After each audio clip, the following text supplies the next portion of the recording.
Donc voilà, moi je suis la présidente de Limoges. J'ai autour de moi toute une équipe, une secrétaire avec qui je ne peux rien faire sans elle. Donc je la remercie d'avance pour tout le travail qu'elle a fait. Et puis l'équipe littéraire que vous allez découvrir. Donc on est heureux de vous accueillir pour ce Zoom d'échange littéraire sur un livre, Le Fou du Roi, tout en finesse. Merci à notre présidente internationale Muriel Hanard d'être là, ainsi qu'à nos deux présidentes nationales, Isabelle Bertrand et Selwa Shraibi, d'être présentes aussi.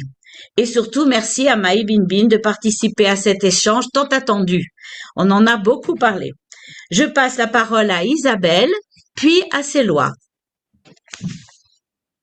Merci Anne-Marie. Voilà, oui. Merci Anne-Marie. C'est pas vrai.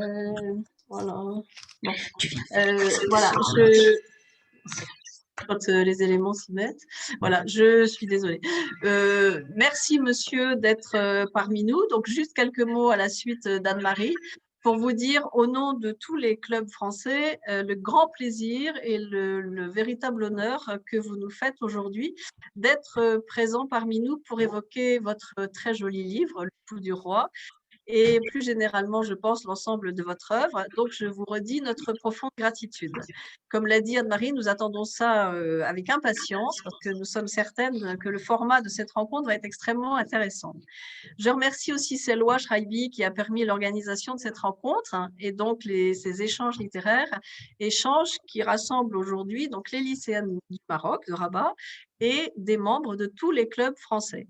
Je pense que Selwa vous peu dit ce qu'était le Lycéum, une association qui rassemble dans un esprit d'ouverture au monde et de coexistence des femmes pour partager culture et amitié dans une perspective d'apprentissage commun et de réflexion commune. Donc, vous voyez qu'aujourd'hui, autour de vous, qui êtes seul homme au milieu de tant de femmes, nous sommes au cœur de notre vocation avec cette rencontre et les thèmes qui, je pense, ne manqueront pas d'être abordés. Donc, je vais laisser la parole aux membres du Club de Limoges qui ont préparé cette réunion avec beaucoup de soin et nous les en remercions et qui avaient partagé avec le Club de Rabat donc le souhait d'aborder ce livre. Et je pense que nous pourrons ensuite vous poser toutes les questions que la lecture de votre livre a forcément inspiré à chacune d'entre nous. Voilà, donc encore merci à vous, monsieur, et à toutes celles qui ont permis l'organisation de cette réunion. Selwa, Selwa, ton micro, Pardon. ton micro. Voilà. Merci. Donc, je remercie vraiment vivement Isabelle de cette merveilleuse idée et initiative de profiter de ce confinement pour pouvoir et comme quoi pour tout mal, il y a un bien. C'est-à-dire que le fait qu'on a découvert Zoom et on a pu faire pas mal de rencontres via la technologie d'aujourd'hui. Et donc, je remercie beaucoup Isabelle pour cette idée à laquelle nous avons vraiment adhéré.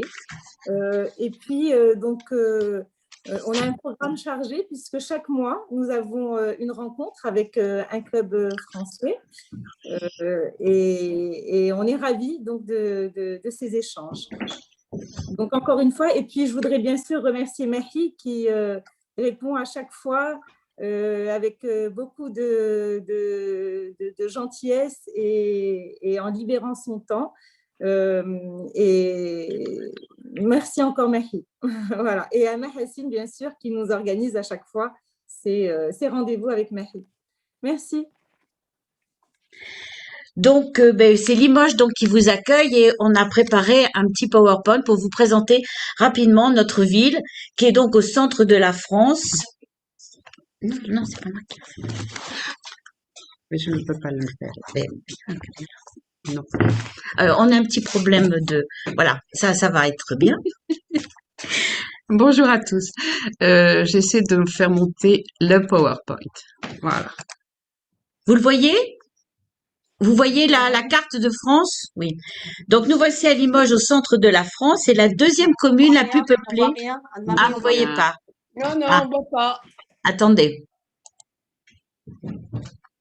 Ah oui.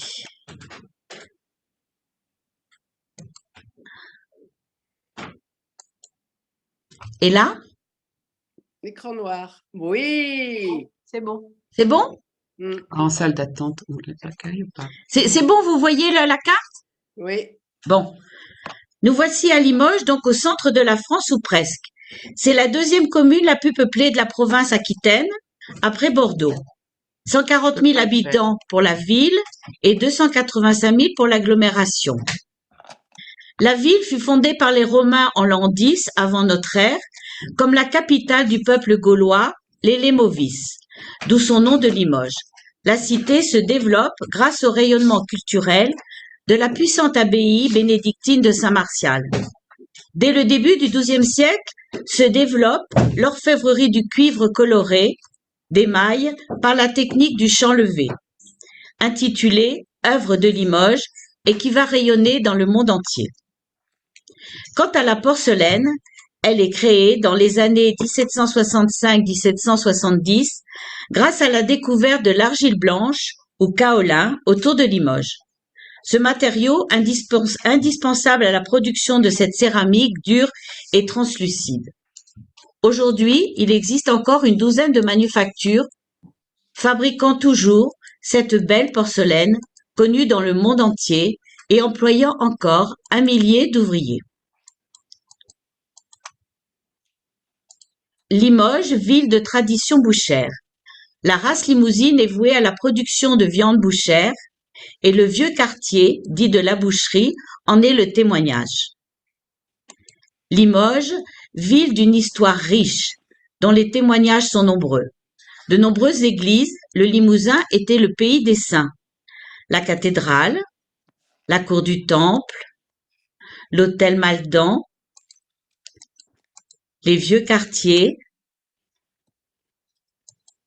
et les 2 ponts bâtis au XIIe et XIIIe siècle. Limoges, ville de culture, 3 musées, les Beaux-Arts, le musée Adrien du Boucher, qui est aussi le musée national de la céramique, le musée de la Résistance, des théâtres, un opéra-théâtre et une bibliothèque multimédia. Mais Limoges est aussi tourné vers l'avenir. Nombreux collèges et lycées, une université de 17 000 étudiants, l'École nationale supérieure d'art de Limoges, une école de céramique technique, un institut d'ingénierie.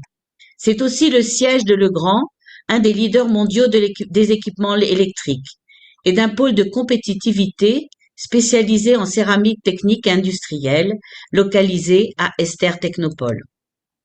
Le CHU, Centre hospitalier universitaire ouvert en 1975, établissement public de santé, le plus important du Limousin et le premier employeur de la Haute-Vienne avec 4000 salariés. Nous n'avons pas pu tout vous montrer ni tout vous dire. Aussi, nous vous invitons à nous rejoindre, soit par le train et vous arriverez dans la 2e plus belle gare de France, soit en avion par l'aéroport international de Bellegarde et vous viendrez vous promener avec nous dans nos très beaux jardins. À très bientôt. Je donne maintenant la parole aux éminentes lycéennes lettrées du club de Limoges, Monique, Brigitte, Sophie et Eliane, dont nous regrettons vivement aujourd'hui l'absence pour cause de santé. Donc je passe la parole à Brigitte Bigot qui va vous faire une biographie de Monsieur Maï Binbin. Attends, je suis en train d'arriver.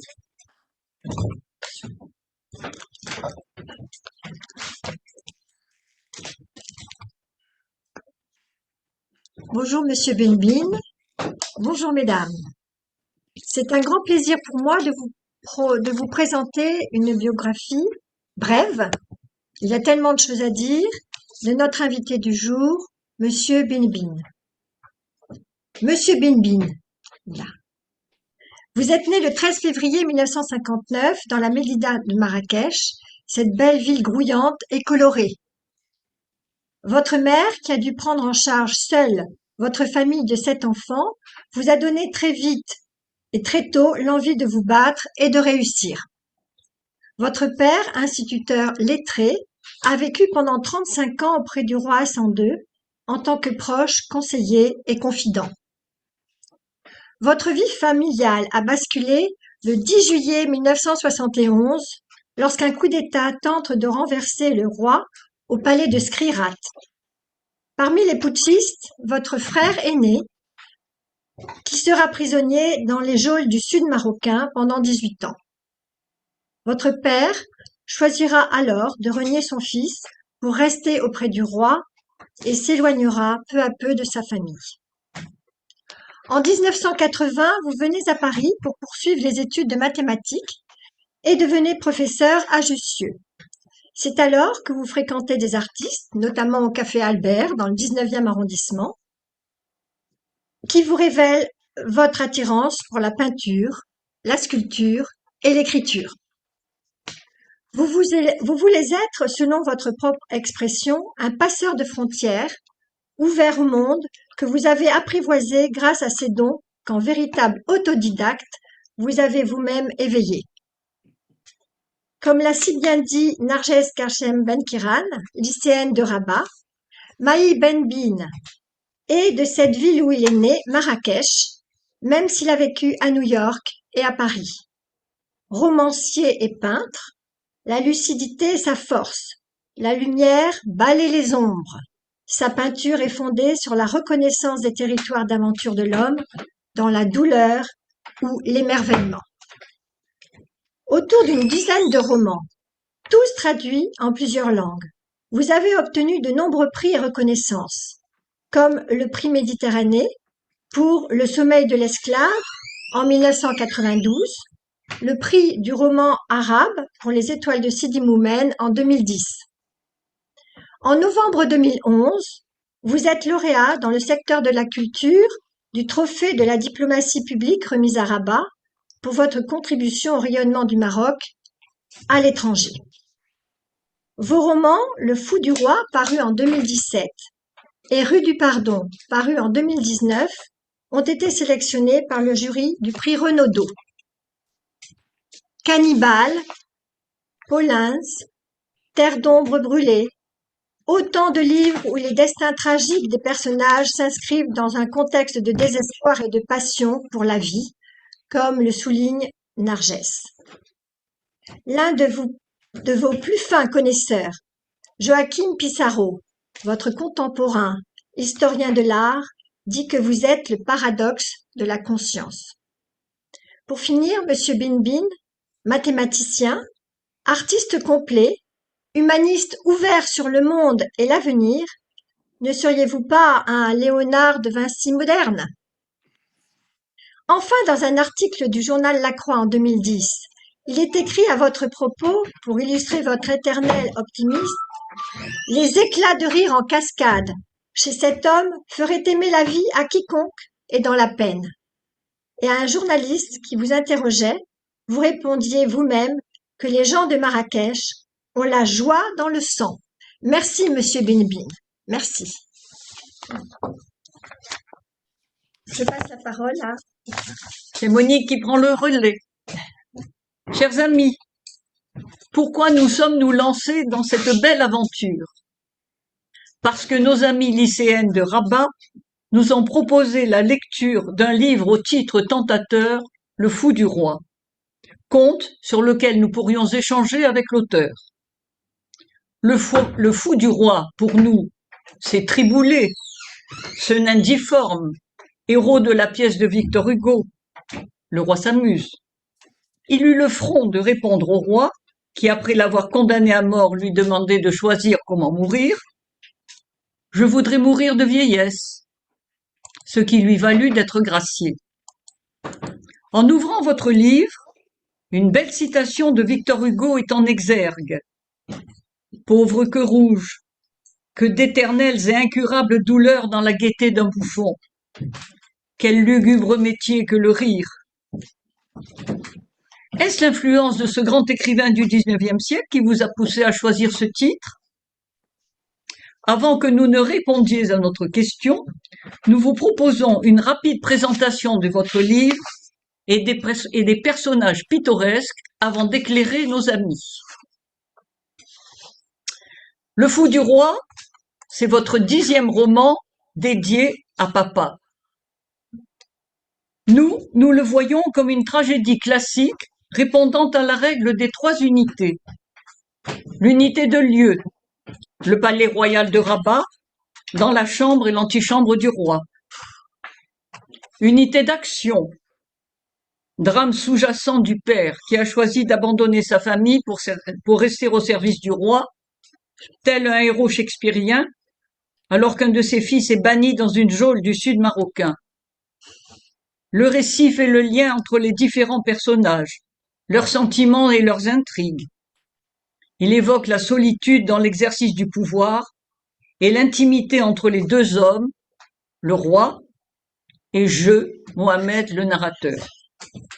Unité de temps, c'est la dernière semaine de la vie de Sa Majesté le roi Hassan II, dont l'état de santé est très dégradé. Il décédera le 23 juillet 1999. Dès le début du roman, l'annonce de la fin prochaine du souverain est faite par le docteur Moussa.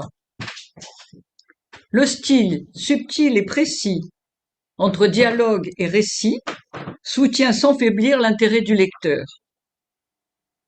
Autour de ces 2 hommes, le roi et Mohamed, d'autres personnages, hommes et femmes, animent ce roman. Nous allons vous les présenter.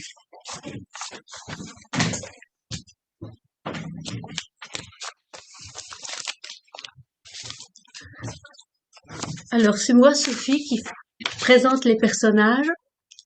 Le premier, évidemment, le héros du livre, le roi, Sidi, que sa fin de vie angoisse.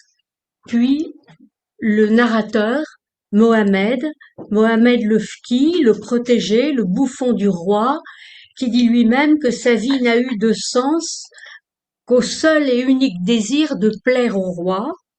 Alors, il est entouré d'une cour, qu'il définit lui-même comme un véritable panier de crabes. Alors, je vous en présente les principaux personnages, masculins d'abord, Bouddha, le nain, reste de pâte noire, jaloux, malveillant, une peste qui crache son venin partout. Saher, le musicien, un homme probe et avenant, luthiste remarquable, seul vrai ami de Mohamed. Bilal, le devin, ascète déniché dans le haut Atlas. Moussa, l'herboriste, imposé par Bilal à la cour, traité d'ailleurs de charlatan par Moura le médecin. Moura le médecin, attaché à vie au roi, il vit au palais avec sa famille, il est d'ailleurs l'unique professeur de médecine du pays. Puis Moha, le caïd, fils d'esclave, en charge des repas du roi de Sidi et qui sonde l'humeur du roi avant tout le monde, qui introduit ou qui n'introduit pas les visiteurs. Et enfin Brek, le chancelier, très disgracieux, que Mohamed qualifie de lamentable loupé de la création terrestre. 3 femmes font partie de cette cour, Lala Sidi, la reine-mère, Lala Yakout, la tante très aimée de Sidi, sa seconde maman, comme il le dit lui-même. Puis enfin, d'autres personnages, Sophia, la petite fille préférée, une jeune sorcière, la petite opaline du roi. Puis enfin, Mina, l'épouse aimée du narrateur, mère de ses 3 enfants. Ben Brahim, le poète qui a décelé les talents de Mohamed, qui l'a introduit à la cour. Et enfin, Abel, le fils mutin, emprisonné au sud du pays. Voilà un petit tableau des principaux personnages du roman. Je laisse maintenant la parole à Monsieur Binbin.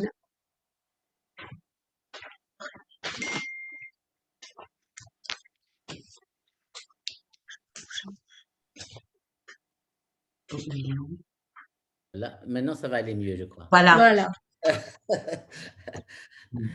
Je vous remercie pour votre accueil. Je suis très touchée. Et il y a beaucoup de femmes. Donc, j'ai l'impression que les hommes ne lisent pas. Vous m'entendez là? Très bien? Très bien. Voilà. Souvent, dans les rencontres que j'ai, ce sont souvent les femmes. On dirait que les hommes ne lisent pas. Et donc, est-ce que je dois faire un petit topo sur le livre que j'imagine que beaucoup de gens l'ont lu? Mhm. Et non, est-ce qu'il y a des questions? Je dois répondre à des questions ou je ne sais pas comment va se dérouler la séance. Alors, nous avons prévu un certain nombre de questions. Hmm. La Donc, première, oui, c'était est-ce Victor Hugo qui vous a incité à choisir ce titre du Fou du Roi? Et, et pourquoi le choix de ce titre? Nous nous sommes demandé quel a été en 2017 l'élément déclencheur de l'écriture de ce roman et comment tous ces souvenirs propres à votre père vous ont-ils été transmis? alors, très bien. J'adore Victor Hugo, vous l'avez bien compris. Et en ce moment même, ça fait une année, j'ai découvert le livre audio. Donc, quand je passe 6-7 heures dans mon atelier, j'ai mes écouteurs et j'écoute des livres. C'est-à-dire, j'écoute un livre tous les 2-3 jours. Ça fait un an, je me régale. Et en ce moment, je suis en train d'écouter Les Misérables. C'est très, très long. C'est 52 heures. Je me régale. Donc, j'adore Victor Hugo, bien sûr, entre autres écrivains. Mais ce n'est pas Triboulet qui m'a inspiré ce roman, c'est mon père. Euh, Mon père a été pendant 33-34 ans le bouffon de Châteaubriand. C'est-à-dire, vous avez parlé de Shakespeare, oui, c'est une situation shakespearienne où mon père a quitté Marrakech, appelé à Rabat pour servir Hassan II pendant toutes ces années. Et en 71, il y a eu ce coup d'État où mon frère, voilà. Donc ça, c'est l'histoire que j'ai traînée pendant de très très longues années et qui a été très très douloureuse pour moi. Parce que quand mon père est parti, quand il a renié mon frère, je n'avais que 11 ans à l'époque, en 71. Et évidemment, je me suis rebellé contre ce père qui a renié son sang. Je l'ai pris pour un lâche. Quelqu'un, on ne renie pas son sang. Mais donc, je n'ai pas vu mon père pendant de très très longues années. Pendant, je sais pas, jusque pendant 16-17 ans, je n'ai pas vu cet homme que j'ai accusé de lâcheté. Et quand mon frère est sorti du Tazmamat, évidemment, j'étais là. Ma mère était encore vivante. Elle l'attendait. Et c'est terrible, cette femme. Cette femme, elle était la seule à croire que mon frère était vivant. Parce qu'ils avaient disparu. Les 2 premières années se sont passées dans la prison officielle de Kénitra, une prison normale.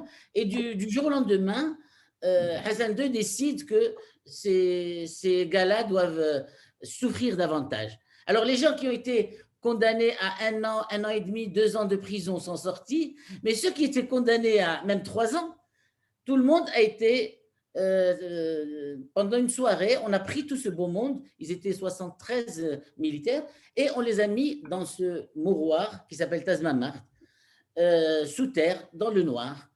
Et Hassan II voulait que ces hommes qui ont attenté à sa vie puissent mourir doucement. Mais on ne savait pas où ils avaient été emmenés. On ne savait rien. Ma mère, je me souviens, parce que tous les jeudis, on allait à la prison de Kénitra avec son panier, où il y avait les poulets. Je voyais ces scènes, j'allais avec elle, où évidemment, il y avait le poulet qu'on ouvrait comme ça. C'est dégueulasse, mais bon, ça faisait partie de… Mais tous les jeudis, elle allait avec son panier lui apporter sa nourriture, ses cigarettes. Et un jour, on nous a dit, ils ne sont plus là.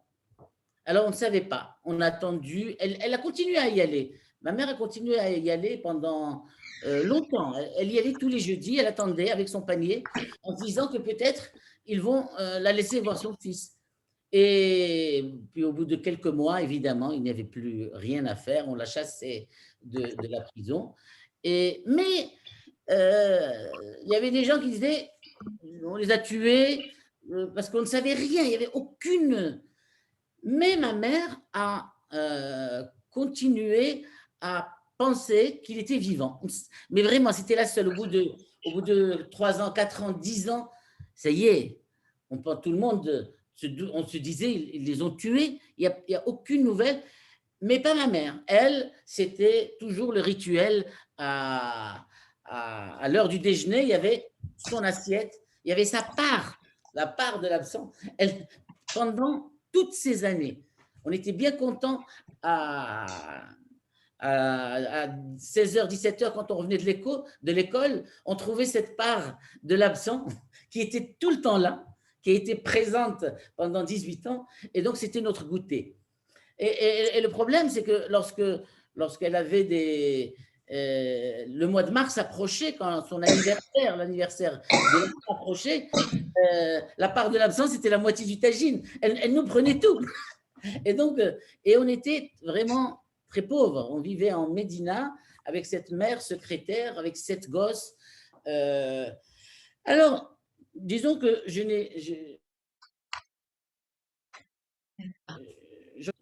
que j'avais peu connu finalement au bout du compte, puisque j'ai des vagues souvenirs de cet homme. Quand en 91, mon frère est sorti, on nous l'a ramené, ce sont deux gendarmes qui nous ont ramené une petite chose.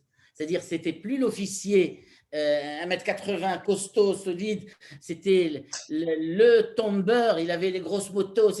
On nous a ramené un petit vieillard dans une espèce de un amas d'eau rabougri. Mais vraiment, ma mère, quand elle l'a vu, elle pensait pas que c'était son fils. Moi, je me trouvais là par hasard à El Jadida, on nous l'a ramené. Et vraiment, il y a eu cette scène terrible que je crois que je la mets dans le livre. Oui, oui, oui, oui. Oui. Où elle va se dire, on me l'a changé, on m'a changé le gosse. Et elle voit il avait un grain de beauté, il a toujours un grain de beauté. Oui, oui. Et alors, elle lui dit, c'est moi, maman, c'est moi. Et donc, voilà, je l'ai vu sortir. Ce que je raconte aussi dans le livre, c'est globalement, tout est vrai dans ce livre. C'est plus un récit. Vous dites quand même c'est un conte. Oui, c'est un conte parce qu'il a tout du conte. Oui, mais c'est la Et oui, parce que ça finit bien. Et alors, mon frère me dit, tu m'emmènes voir papa. J'ai dit, tu peux pas, je peux pas t'emmener voir tout le monde. Tu t'as renié. Tu ne peux pas. Et je l'ai emmené finalement de El Jadida à Rabat. Et vraiment, dans la scène que je raconte, ils sont tombés dans les bras l'un de l'autre et ils ont chialé comme des madeleines. Et moi, je me suis trouvé un peu ridicule parce que j'avais fait cette rupture parce que à cause de mon frère. Et là, mon frère, voilà, il faisait la paix. Et donc, je ne pouvais pas être plus royaliste que le roi. Et en revenant, en ce moment, on est en train de faire un scénario. Ce livre deviendra un film par il y a une metteur en scène chilienne qui est en train d'adapter le film. Donc, j'ai fait le scénario. Et je me suis replongée dans ce livre. C'est pour ça que je peux vous en parler maintenant. Je suis dedans parce que je viens de finir le scénario du livre. Et donc, en revenant de Rabat avec mon frère, évidemment, c'est ça qui va articuler un peu le film, c'est cette absence de haine. Il va me dire cette phrase incroyable en revenant de Rabat, les seuls qui ont survécu parmi nous, dans mon bâtiment, nous étions 29, il y a eu 3 survivants. Les 3 qui avons survécu à ce mouroir, c'est ceux qui n'avaient pas de haine à l'intérieur d'eux-mêmes. Et donc, vous le dites très bien. Vous le dites très bien dans le livre. Je le dis, et donc, j'ai fait la paix avec mon père, mais malgré ça, j'avais de la rancœur encore. Je n'allais pas le voir beaucoup. Mais au bout de quelques années, on s'est rencontrés. D'ailleurs, même mon père était assez curieux de ce fils dont perd la presse. Il voit des articles dans les journaux, il me voit à la télévision, et je l'intriguais aussi. Donc, il a voulu aussi se rapprocher. Donc, il m'a invité plusieurs fois, j'ai déjeuné avec lui, je l'ai rencontré. Et soudain, j'ai trouvé un type brillant, sensible, rien du monstre que je m'étais fabriqué dans ma tête. J'avais fabriqué un monstre. Et soudain, j'ai trouvé qu'il était absolument humain, comme n'importe qui. Et donc, ce livre, je vais répondre là à la question. J'ai beaucoup milité pour faire sortir mon frère de Tazmaman. On a beaucoup travaillé avec Amnesty International, avec Christine Serfati, avec tous ces militants, ces femmes, ces hommes fabuleux, avec le gars qui a écrit Notre ami le roi, Gilles Perrault, avec tous ces gens qui ont permis une pression internationale sur Hassan II pour qu'il dévoile un peu son jardin secret, parce qu'il appelle ça son jardin secret. Donc, il y a eu une pression internationale de tous ces gens. Donc, évidemment, je prenais toujours parti pour mon frère. Contre mon père. Contre mon père, évidemment. Et dans ce livre-là, j'ai donné la parole à mon père. C'est-à-dire le narrateur est mon père. Et je vous assure que je l'ai laissé parler. Je l'ai laissé donner son point de vue. Et il a donné son point de vue. D'ailleurs, à un moment, j'ai appelé mon frère pour lui dire, écoute, il y a un type dans le roman qui est papa, et il va te traiter d'assassin. Parce que pour lui, tu es rentré avec des armes et tu as tué des gens dans un palais. Tu es rentré dans la maison des nôtres avec des armes. Donc, il te traite, et je l'ai fait. C'est-à-dire, j'ai laissé mon père raconter sa version des faits, et peut-être que lui, il voulait sauver la tribu, le reste des enfants. Peut-être, c'était une période, les années de plomb, c'était très dur chez nous. Donc, je l'ai laissé parler, et vraiment, je crois que ça a été une thérapie pour moi absolument extraordinaire. Et ma plus grande difficulté dans ce livre, c'est la dédicace. Il fallait que j'écrive à papa. Mais papa, je n'ai jamais dit papa. Mais je l'ai écrit. Et donc, voilà, on a fait alors, c'était une des questions qu'on voulait vous poser aussi. Nous avions dit, vous avez été longtemps éloigné de votre père. Ce livre que vous lui dédiez lui rend-il hommage? C'est aussi l'expression de votre pardon. Et vous avez répondu à ma question, est-ce une sorte de catharsis qui vous a permis de vous libérer? Absolument. Absolument. Même le roi Hassan II, qui était un dictateur, il faut dire les choses comme elles sont, je ne l'ai pas diabolisé, je l'ai humanisé. Dans ce livre, il est humain. C'est pour ça d'ailleurs qu'on ne m'a pas interdit le livre au Maroc. Alors que là, pour le film, j'ai envoyé le scénario, il n'est pas accepté. Donc, on ne va pas pouvoir tourner le film au Maroc. J'ai envoyé le scénario au Centre cinématographique marocain. On m'a signifié que ce n'était pas une bonne idée. Et c'est idiot parce que c'est un gros budget pour le tournage.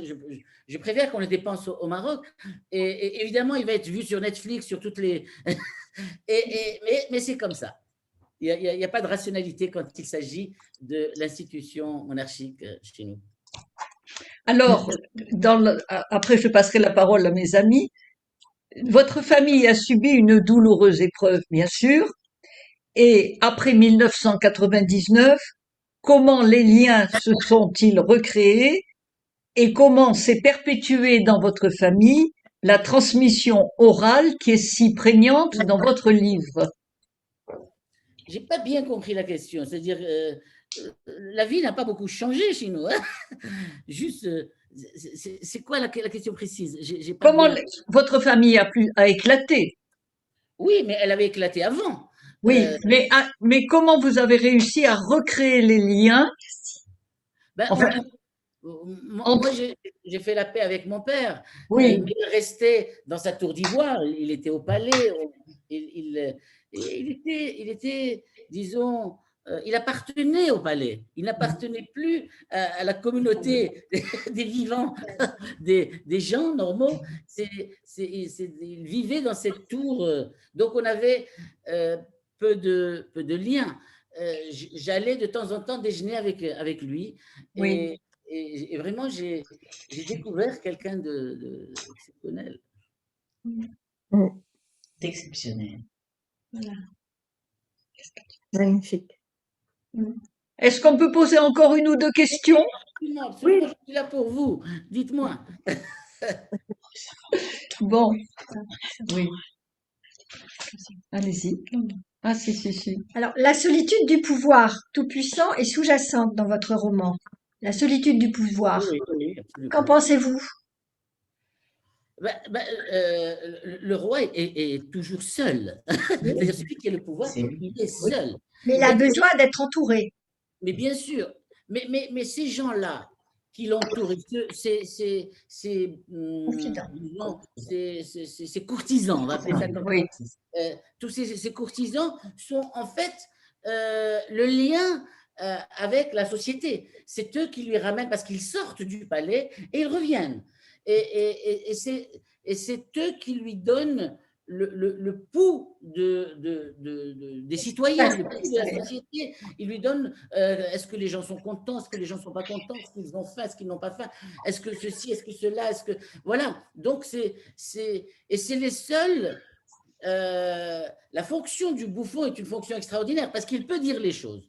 Il peut les dire en s'amusant, mais il les dit quand même. Les ministres, les généraux ne peuvent pas beaucoup parler, mais le bouffon, lui, il peut parler. Et donc, il donne un peu la température extérieure. Voilà. Est-ce qu'on peut vous poser une question un petit peu plus personnelle?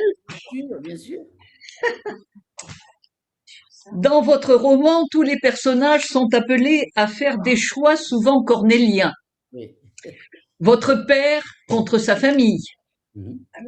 Votre mère contre son mari. Votre frère Abel contre le roi et contre son père. Entre la vie et la mort à petit feu. Alors, que pensez-vous de ces différents choix? Et vous qui êtes père, quel choix auriez-vous fait?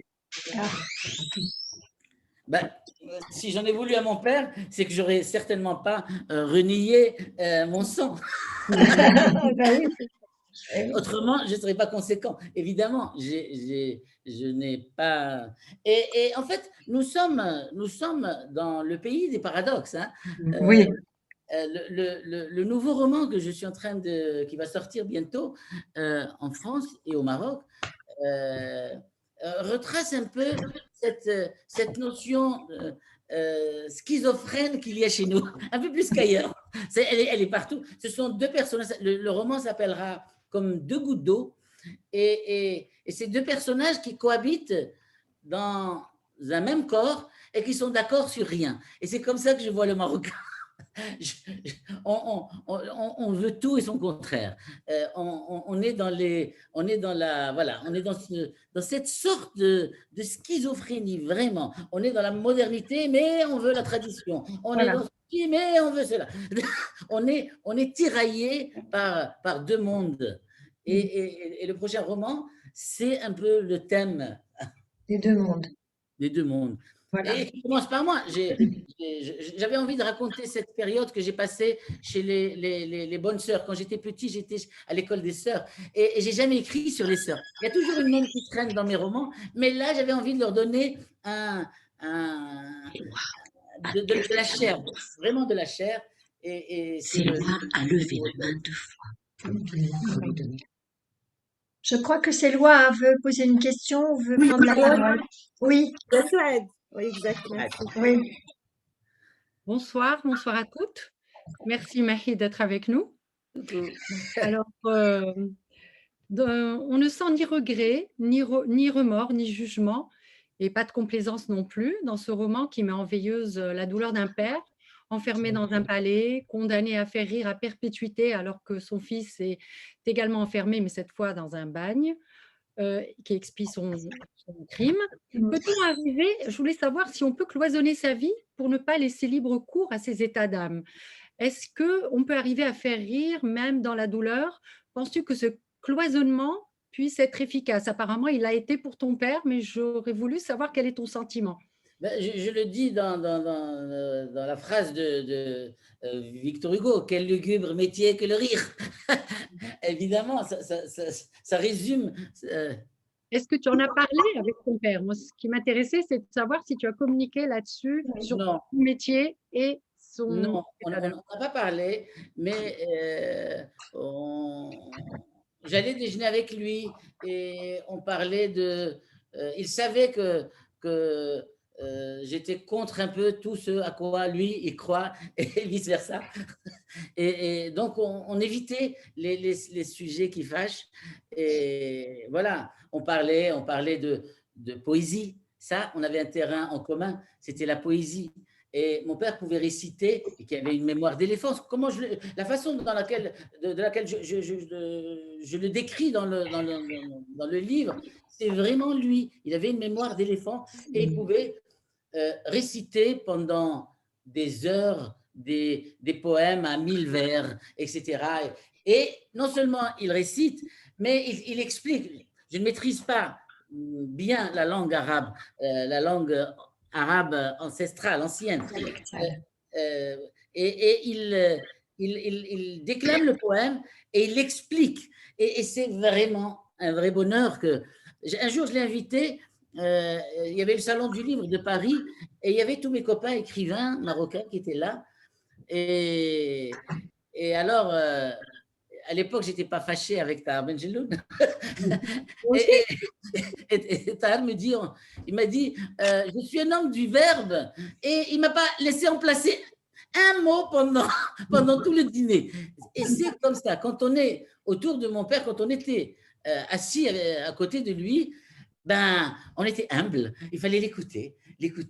Et Alors, une petite précision aussi, n'importe qui, tout le monde peut faire rire, mais tout le monde ne pouvait pas faire rire un homme exigeant comme le roi. Et je pense que ton père, mis à part sa culture, devait avoir beaucoup d'intelligence, beaucoup de subtilité, parce qu'il y a façon et façon de faire rire. Et je pense avec un roi qui était exigeant à ce niveau-là, il fallait un niveau assez important. Alors, ma question, la deuxième, si tu permets, entre l'histoire réelle et la fiction, quelles sont les libertés que tu t'es octroyées en tant qu'écrivain? Est-ce qu'elles étaient nécessaires? Je veux dire par là, comment tu as jonglé entre la réalité et est-ce que tu as pu libérer un peu ton imagination et te laisser un peu de liberté comme tu le fais dans tes autres romans? Quelle était la marge? Alors, dans ce livre, j'ai un demi-frère qui a filmé mon père pendant 20 ans ou 25 ans. À l'époque, il mettait la caméra au-dessus de la télé, il y avait les grosses télés, et il entendait mon père, il écoutait mon père raconter sa journée avec Hassan II. Et évidemment, c'est plusieurs mois de cassettes. À l'époque, c'était les cassettes. Et mon père racontait des histoires tous les jours. Il était évidemment menteur, comme tous les conteurs. Et il racontait des fois la même histoire, mais sous 10 versions différentes. Et moi, qui suis aussi conteur, donc légèrement menteur, je récupérais la meilleure de ces histoires et je la mettais de côté. Alors, j'avais tellement de matériaux, de matériel pour faire ce livre que je n'avais pas besoin de beaucoup d'imagination, vraiment. Il l'avait déjà prise, lui. C'est-à-dire, j'ai éliminé la moitié des anecdotes que je suis en train de reprendre dans le film, d'ailleurs. Il y en a qui sont très jolies. Et donc, s'il y a des digressions, ce sont des petites envolées sur la disgrâce, par exemple. Qu'est-ce que c'est que la disgrâce? Qu'est-ce que c'est que… Voilà, des choses qui me semblaient intéressantes parce que, évidemment, il fallait comprendre un peu ce qu'est la cour du roi Soleil, parce que c'est notre roi Soleil, mais au XXe siècle. Merci. Janine Grelier a demandé la parole. Ouais. Janine? Non. Non. Non. Non. Salwa? Madame Schreibi demande la parole. Il faut qu'elle allume son micro. Oui, ça y est, c'est allumé. Voilà. OK. Simahi, bonjour. Eh bien, je suis très contente d'entendre, de participer à cette séance de commentaires sur votre livre, parce que j'ai beaucoup entendu parler de votre grand-père, puisque mon père était aussi proche du Glaoui, Haj Bachir Shraibi. Et en plus, j'ai connu votre père et j'ai eu la chance d'enseigner au lycée de jeunes filles Lalla Mariam, le français, quand il enseignait l'arabe.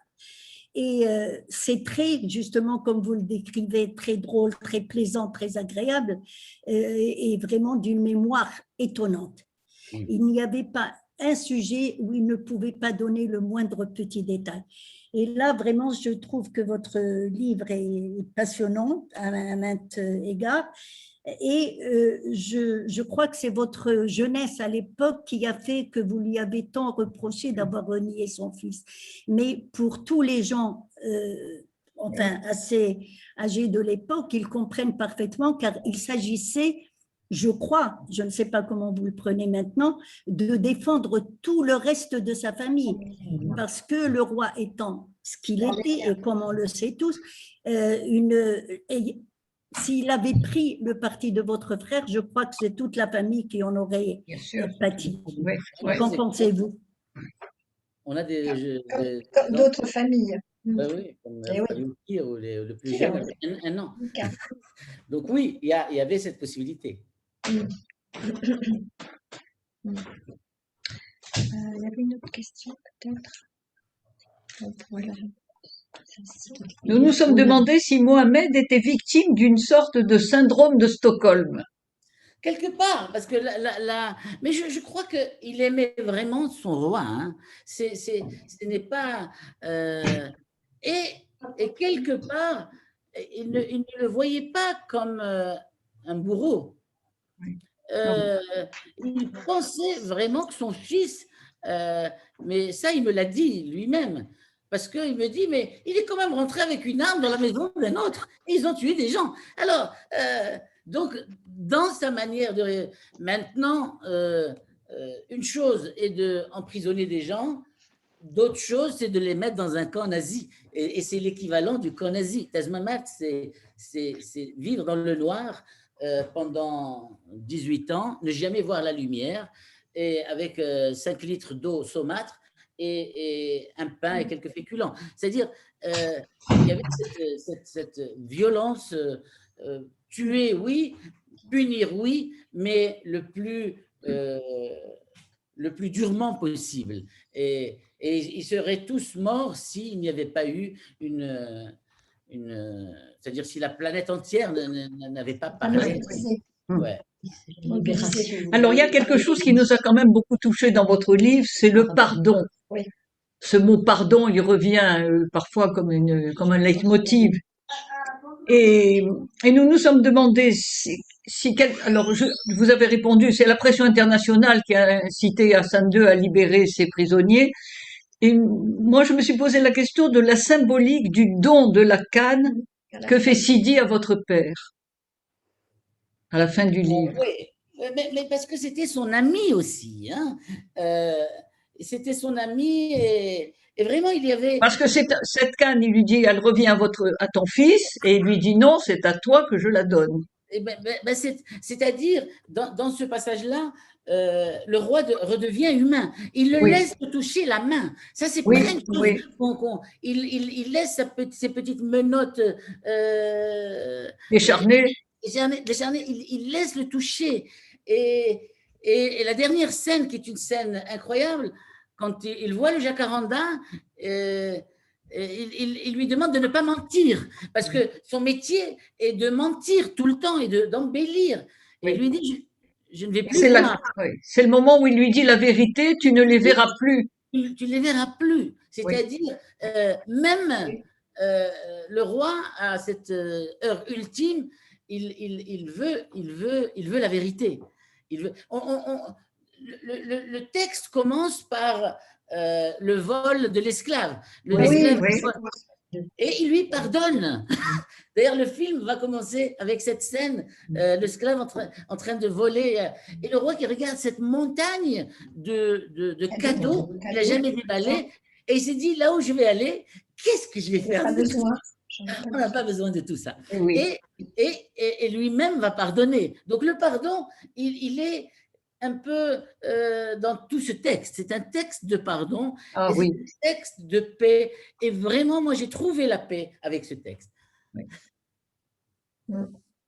Oui, ben justement, je peux parler là? Oui, tellement d'amour. Oui, ben, on parlait du pardon. Justement, c'est l'histoire d'une réconciliation familiale aussi, mais ce n'est pas une parabole d'une réconciliation d'un pays, d'une réconciliation nationale après ce qui s'est passé, justement, après les années de plomb. Ce n'est pas une parabole. Mais bien sûr, mais c'était, vous savez, j'ai une histoire assez curieuse d'un général qui est un ami maintenant, qui était un général tortionnaire. Et un jour, je l'ai invité chez moi avec Christine Serfati. Et avec Christine Serfati qui a fait libérer les gens. C'est-à-dire, c'est elle, le livre de Perrault, c'est elle qui lui a donné le texte. Et Perrault n'avait pas cru que… C'était impensable. Et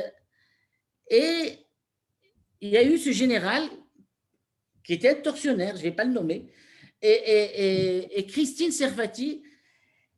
Et alors, le général, ils se sont mis dans un coin. Il y avait mon frère Aziz, d'ailleurs. Ça, c'était après 99, c'était la période où on pensait que le Maroc allait se démocratiser en un tournement, ce qui n'est toujours pas le cas. Mais disons que ça prend plus de temps parce qu'il y a eu un moment où on a laissé les détenus rentrer, les opposants qui vivaient dehors, on les a laissés rentrer. Voilà, c'est-à-dire il y avait une réconciliation qui… Et ce général a dit à Christine, il lui a dit, mon meilleur ami était à Tazmamart. Et il lui a dit, maintenant qu'il est sorti, c'est toujours mon meilleur ami. C'est tout ça la complexité de ce pays. C'est toujours mon meilleur ami. C'est-à-dire le gars qui l'a mis là, qui était le tortionnaire, et c'est pas le syndrome de Stockholm. Ça, c'est le geôlier qui est amoureux de… Et qui reste l'ami de l'autre. Et c'est complexe tout ça. Hein. C'est notre histoire.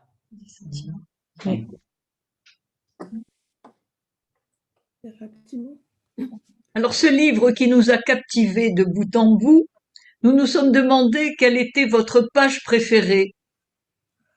Et est-ce que vous nous la liriez? Encore faut-il que je trouve le livre. Je croyais que vous l'aviez devant. Non, mais Non.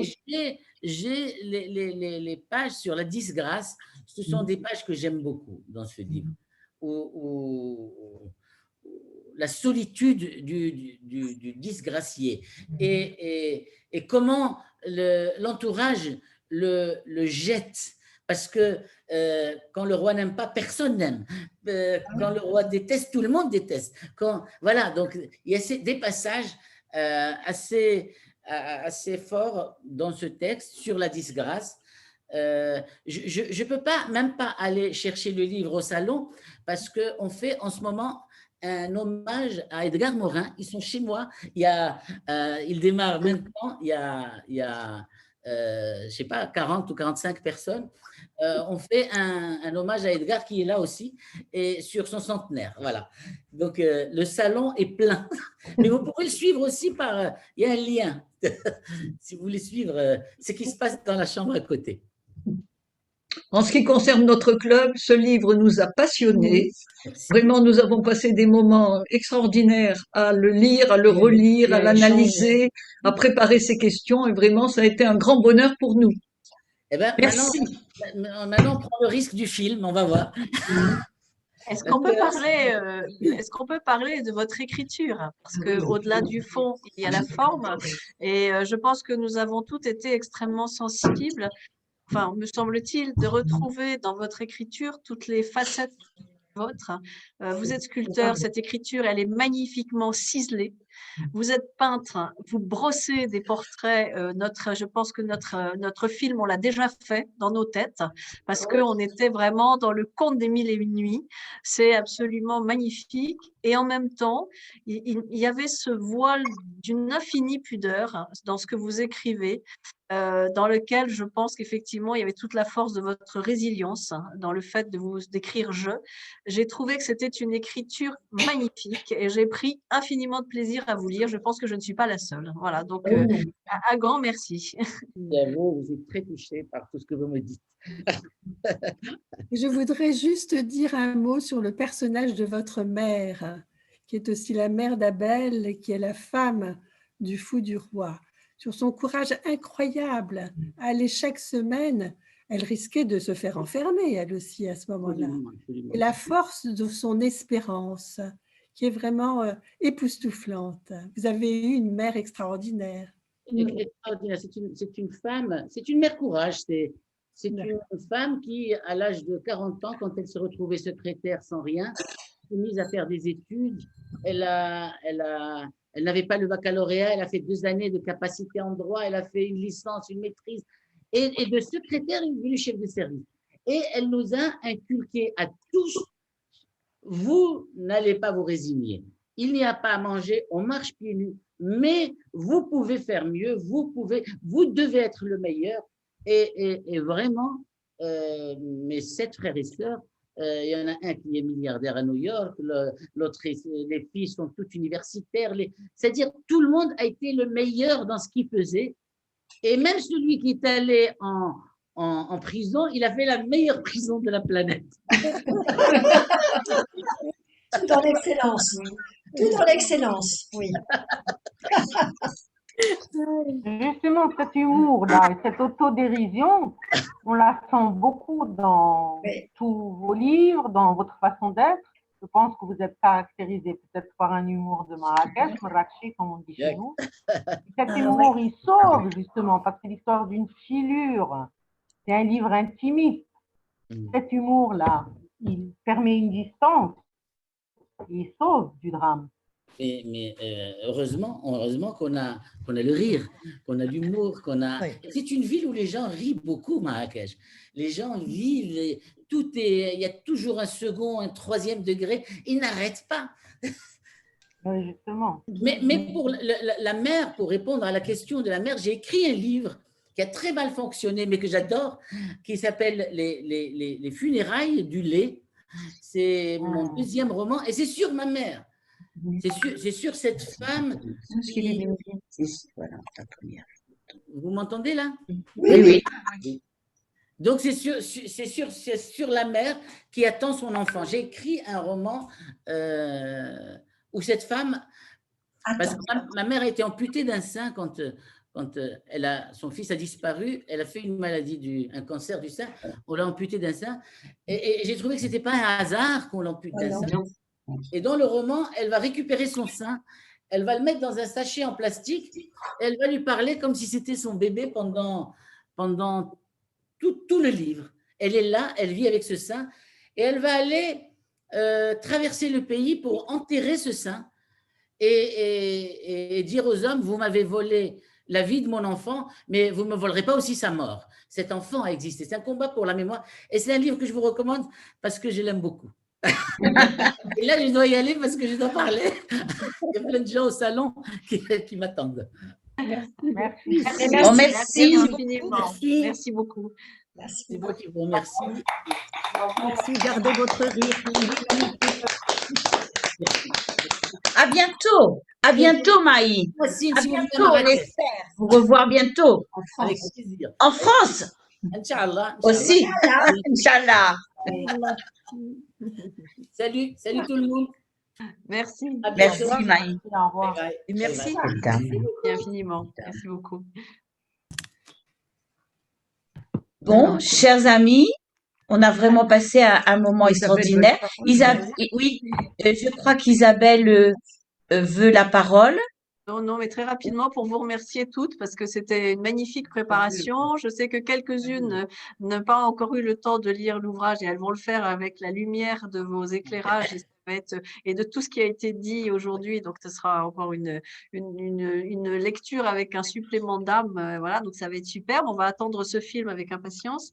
Et je vais passer la parole à Sophie Génis qui va vous présenter la prochaine de nos réunions, qui sera donc au mois de juin et qui sera organisée par le Club de Paris. Donc, un très grand merci à Limoges pour ce travail superbe, un travail collégial de très grande qualité. Donc, merci à toutes. Et merci beaucoup aux lycéennes de Rabat aussi pour leurs interventions et leurs éclairages extrêmement intéressants. Voilà. Isabelle, oui. Avant de passer la parole à Sophie, parce qu'à un moment donné, ça s'est coupé, je voulais juste, bien sûr, encore à nouveau remercier Mahi pour cette rencontre. Et l'une de vous a demandé qu'il nous dise un passage qu'il a aimé. Voilà. Et moi, je voulais partager avec vous. Donc, moi, j'ai aimé tout le livre.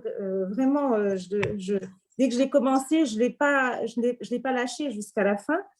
Et j'ai été très touchée justement par la fin, où quand Abel sort et raconte un petit peu, et en fait, quand il explique qu'il n'y a aucune haine.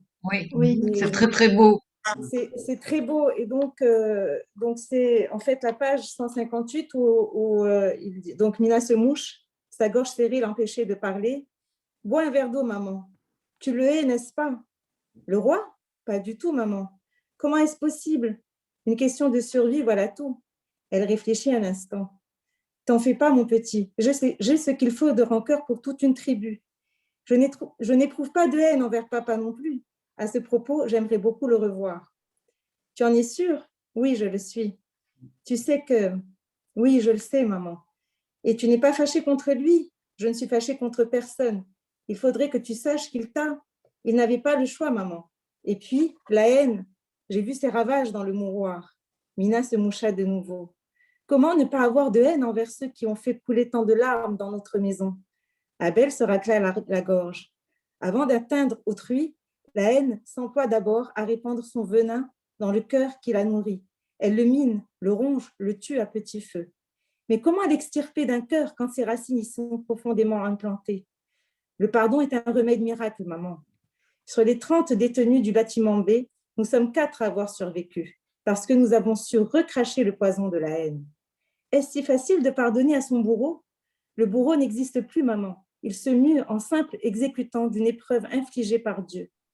Comment alors ne pas avoir de haine envers Dieu? Dieu est amour. Je l'ai rencontré dans ma geôle. Oui, c'est magnifique. C'est magnifique. C'est exceptionnel. Vraiment, merci Marie pour ça. Merci. Oui, oui. Et merci Selwa de nous avoir redonné ce bonheur. Hein? Oui, merci. Et je voulais remercier donc vraiment votre travail. Vous avez fait un travail merveilleux, magnifique. J'ai beaucoup aimé comment vous avez présenté Marie et puis et également comment vous avez présenté le roman. Merci. Merci pour votre travail. Merci. Voilà. Merci. Alors, Sophie?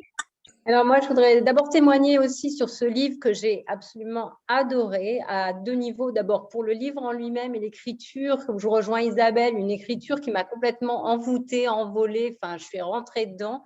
Et puis un témoignage parce que j'ai malheureusement perdu mon parrain, un de mes oncles, lors de l'attentat d'Hassan II le 17 juillet. Et que ce livre m'a renvoyé tout ce que j'ai vécu enfant, puisqu'effectivement je suis née en 60, donc j'avais 10 ans. Et enfin à peine, et du coup pour moi c'était d'incompréhension de voir toute la famille, mes cousins revenir en France à ce moment-là sans leur papa. Et ce livre qui est sur le pardon tout le long m'a beaucoup aidé à comprendre et à comprendre plein de choses en fait. Et j'ai vraiment adoré. Donc je voulais vraiment partager ça avec vous. Et Sophie, quand Mohamed est disgracié et revient et qu'il demande pardon à sa femme, ouais. C'est magnifique ce passage-là aussi. C'est absolument oui. extraordinaire. Oui. Et du coup, ma tante qui est toujours vivante, je lui ai demandé si elle avait lu ce livre et elle m'a dit oui, je l'ai lu et elle m'a dit ça m'a permis aussi de dire pardon. Et vraiment, c'est vrai que c'est absolument incroyable. Enfin, pour moi, ça a été vraiment très porteur. Ah oui, oui. Voilà. Et puis, pour la prochaine séance, donc elle se déroulera le 10 juin à 18h. Céloi, est-ce que vous voulez présenter un deuxième livre? Moi, j'avais pensé à présenter les lettres de Matisse et autres écrits sur l'art de Tahar Benjelloun, parce que d'abord, c'est quand même l'année de Matisse, puis il y avait une très belle expo Matisse qu'on a ratée à Beaubourg, donc c'était quand même un peu le sujet.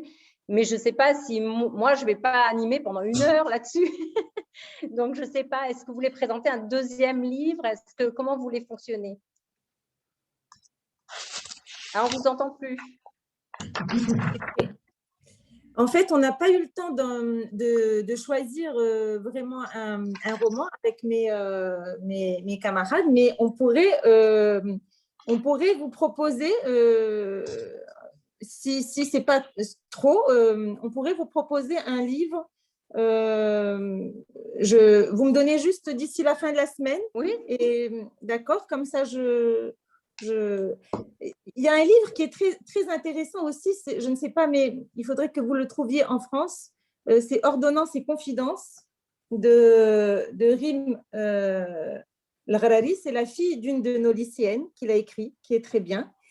Et sinon, nous avons aussi les livres de notre lycéenne Souaed Jamei, qui sont très bien. Donc, écoutez, je vous promets de vous proposer, Sophie, un titre. D'accord. Comme ça, on parle au moins une demi-heure chacune sur un sujet. Ça pourrait être sympa. Alors, juste un mot, Céloi, je crois que le club de Bordeaux avait prévu de travailler sur les ouvrages de Souaed Jamei. Donc, oui, voilà. Donc, éviter Souaed Jamei. Exact, c'est vrai, tu m'as rappelé ça, Isabelle. Oui. Alors, sinon, il y a l'historiographe du royaume qui peut être bien, de Maël Renoir. Celui-ci. Il est moins passionnant que le livre de Maël Benbin. D'accord. Vous l'avez lu? Oui.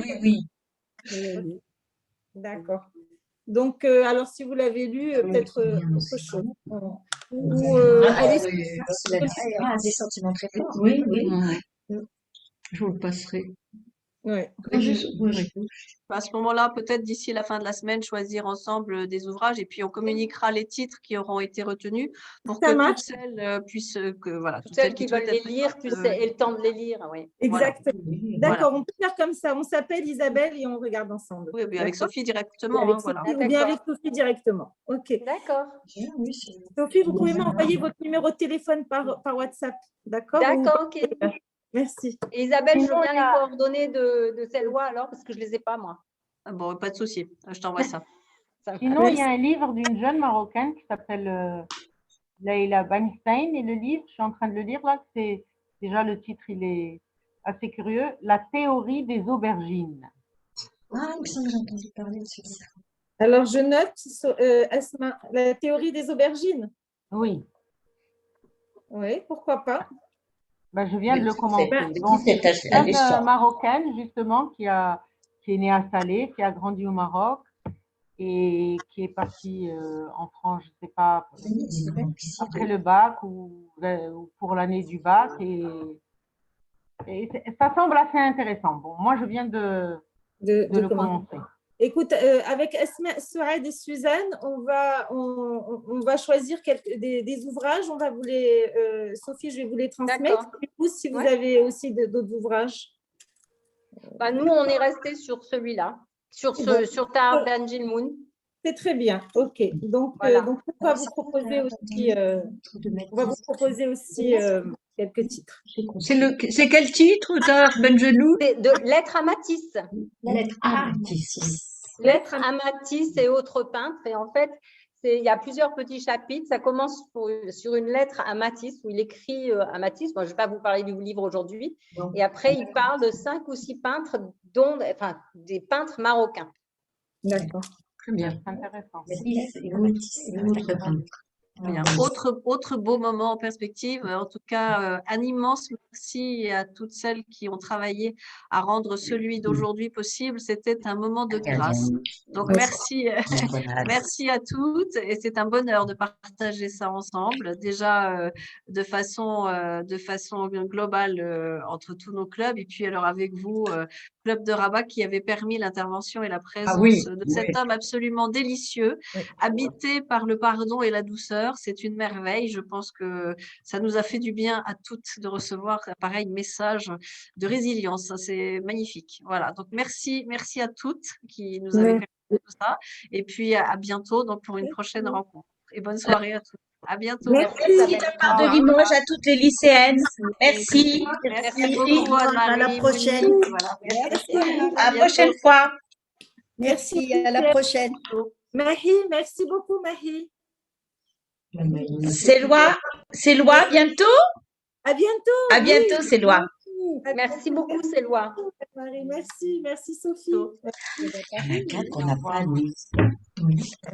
Eh ben, ils avaient qu'à être à l'heure. J'ai regardé, il était 25. Oui, mais non, il faut être. Anne-Marie, Oui.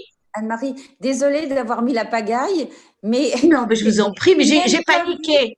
j'ai même pas vu que j'avais appuyé là où il fallait pas. Oh, mais ça arrive à tout le monde, Chantal. Mais c'est que j'ai un petit peu paniqué parce que moi, je suis pas très sûre de moi, donc Oui, non, mais tout à fait. Mais on s'était entraîné, mais on n'avait pas eu ce genre d'entraînement, donc je savais voilà. pas faire. Il a fallu que Ah, j'y aille. on avait une vue d'Orléans superbe. Oui. Désolée. À bientôt. À bientôt tout le monde. À bientôt. Maman. À bientôt. Merci pour tout. Merci beaucoup. Merci. Et merci. Au revoir, c'est loi.